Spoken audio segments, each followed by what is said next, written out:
अश्विनी धडे. माझ्या वडिलांचं नाव पांडुरंग सुखदेव कांबळे. पांडुरंग सुखदेव कांबळे. इथं आमचं नाव पण नव्हतं. त्या सरांनी आमचं नाव वगैरे सगळं टाकलं.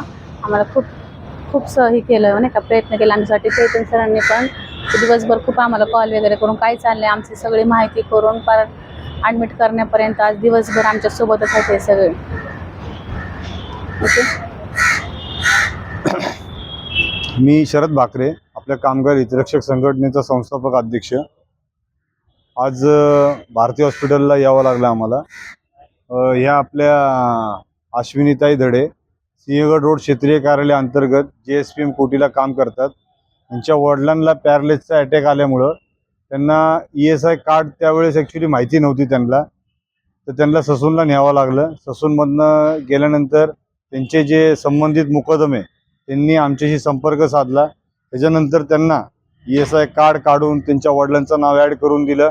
आज ते सकाळी ESIC हॉस्पिटलला घेऊन आले. तिकडनं आम्ही त्यांना P1 फॉर्म जनरेट करून दिला. P1 फॉर्म जनरेट करून दिल्यानंतर ते आज भारतीला इथं आणल्यानंतर त्यांना ॲडमिशन मिळालेलं आहे. ह्याच्यामध्ये मी सिद्धिविनायक ग्रुपचे मनापासून आभार व्यक्त करतो, कारण की ते या सगळ्या बाबतीत खूप ॲक्टिव्ह आहेत. आजच्या तारखेला पुणे शहरामध्ये ESIचा काही विषय असेल तर त्यांनी खूप चांगला पुढाकार घेतलेला आहे.